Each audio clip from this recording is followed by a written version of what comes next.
আসসালামু আলাইকুম, কেমন আছেন সবাই? আশা করছি ভালো আছেন। আজকের ভিডিওটি আমি খুবই ইম্পর্টেন্ট বলে মনে করছি। যেসব বাচ্চারা একটু অ্যাবনর্মাল, মানে হাঁটতে কম পারে, কথা বলতে কম পারে, তাদের জন্য আমি কিছু সুন্দর পরামর্শ দিব। আশা করছি আপনাদের ভিডিওটি খুবই ভালো লাগবে। চলুন তাহলে আজকের এই ভিডিওটি শুরু করি।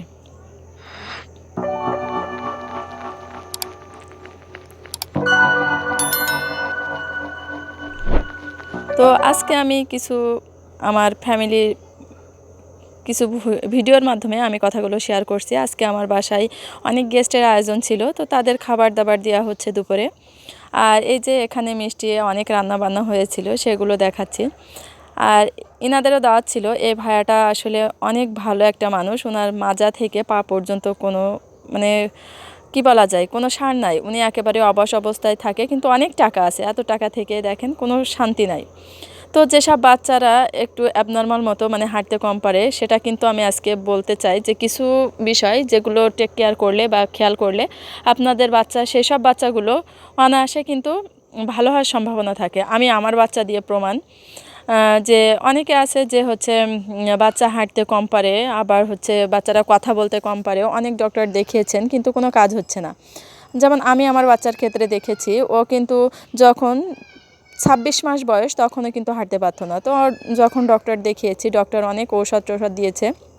তারপরে বললো আপনি আসলে একটু মাটির সাথে মিশতে দেন, খেলা করতে দেন, সেক্ষেত্রে দেখবেন যে বাচ্চা অনেক ভালো হবে। তো যেই কথা সেই কাজ। আমি যখন গ্রামে আসি আমার মায়ের বাড়িতে, শ্বশুর বাড়িতে, তখন কিন্তু ওকে প্রচুর পরিমাণে মাটিতে খেলতে দিতাম। তো যখন খেলতো আস্তে আস্তে ওর এই যে পায়ের, মানে ডান পায়ে কম বল ছিল, তো কিন্তু আস্তে আস্তে সেই শক্তিটাও ফিরে পায়, মাটিতে খেলে, অন্য বাচ্চাদের সাথে খেলে। সেক্ষেত্রে কিন্তু আমার পক্ষে অনেক ভালো হয়েছে। মানে ওকে ঔষধ বাদে ও কিন্তু এখন আলহামদুলিল্লাহ একবারে সুস্থ। তো যেসব বাচ্চারা একটু কম কথা বলে বা কম বোঝে, আবার কম হাঁটে, তাদের অবশ্যই গ্রামে নিয়ে আসবেন। গ্রামে নিয়ে এসে ঠিক এরকমভাবে মাটির সাথে মিশতে দিবেন, মানে মাটির সাথে খেলবে, মাটি মাখবে, অন্যান্য বাচ্চাদের সাথে খেলবে। সেক্ষেত্রে কিন্তু বাচ্চা একেবারেই সুস্থ হয়ে যাবে। এটা আল্লাহ তাআলা যদি কপালে লেখে যে ভালো হবে, সেক্ষেত্রে ভালো হবে। তো আল্লাহর উপরে ভরসা করে এই কাজগুলো করবেন। ওকে যখন গ্রামে নিয়ে আসবেন, গ্রামে নিয়ে এসে মাটিতে মিশতে দিতে হবে, খেলতে দিতে হবে। অন্য বাচ্চাদের সাথে একা একা রাখা যাবে না। একেবারে সব সময় চেষ্টা করতে হবে যে ও দুই একজন বাচ্চার সাথে মিশুক, সবসময় কোনো না কোনো বাচ্চার সাথে মিশুক। দিনের ভিতরে 1-1.5 ঘন্টা এভাবে মাটি নিয়ে খেলতে দিতে হবে। দেখতে পাচ্ছেন যে এরা গ্রামে কত সুন্দর করে খেলছে। তো আমি আমার বাচ্চাকে ঠিক এভাবেই খেলতে দিয়েছি। তো এখন কিন্তু ও সুস্থ, একেবারে ফুলফিল সুস্থ। আপনাদের যাদের বাচ্চারা একটু অ্যাবনর্মাল মতো, কম বোঝে, তাদের এই কাজগুলো করতে পারেন। দেখেন এখানে বাচ্চারা কত খেলছে। তো আমি যখন গ্রামে আসি তখন কিন্তু ওকে একেবারে ফুলফিলভাবে ছেড়ে দিই। ও সবার সাথে মাটি মাখে, সকাল দুপুর বিকাল কিছুই মানে না।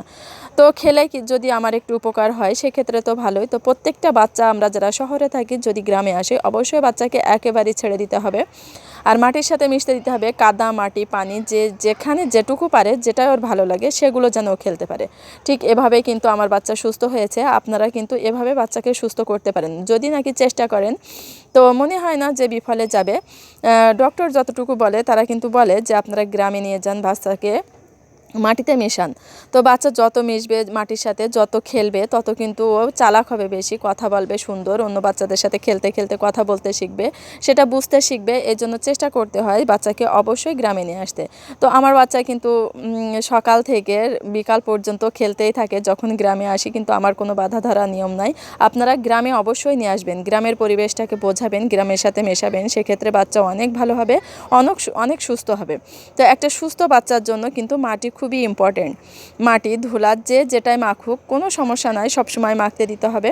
আমি যখনই আসি তখনই ছেড়ে দিয়েছি, সুস্থ হয়ে গেছে। এই জন্য বলছি যেসব বাচ্চারা একটু অসুস্থ, একটু কম বোঝে, কম হাঁটতে পারে, তাদেরকে অবশ্যই গ্রামে আনতে হবে। গ্রামে নিয়ে এসে সুন্দরভাবে ওদেরকে খেলতে দিতে হবে। যত খেলবে তত কিন্তু ওরা অনেক কিছু শিখবে।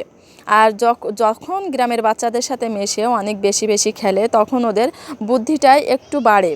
মানে অন্যরা যে কথা বলে, সেই কথা শুনে শুনে অনেকটা বুঝতে শেখে। এই জন্য চেষ্টা করতে হয় যে অন্য 5টা বাচ্চার সাথে মিশুক গ্রামে এসে। শহরে যখন যাবে তখন লেখাপড়ার ভিতরেই থাকে, এই জন্য গ্রামে নিয়ে আসতে হয়। আমাদের যারা শহরে থাকে, অবশ্যই বাচ্চাকে বছরে একবার হলে গ্রামে নিয়ে আসতে হবে। আর তাদেরকে গ্রামের পরিবেশের সাথে মেশাতে হবে, খেলতে দিতে হবে। খেলতে দিলে সেসব বাচ্চাগুলো অবশ্যই অবশ্যই সুস্থ হবে। আশা করছি আপনাদের এই টিপসগুলো অনেক ভালো লেগেছে। আর আপনারা অবশ্যই বাচ্চার, যে সুস্থ বাচ্চা হোক আর অসুস্থ বাচ্চা হোক, সবাইকেই কিন্তু গ্রামে নিয়ে আসা উচিত। শুধু অসুস্থ বলে নিয়ে আসবো সেটা না, সুস্থ হলেও সুস্থ বাচ্চাকে অবশ্যই গ্রামে আনতে হবে এবং তাদেরকে খেলাধুলার ভিতরে ছেড়ে দিতে হবে, গ্রামের পরিবেশটাকে বোঝাতে হবে। সেক্ষেত্রে বাচ্চা অনেক চালাক হবে, অনেক সুস্থ হবে, ওর মাইন্ড ভালো থাকবে। আজ এই পর্যন্ত, আল্লাহ হাফেজ।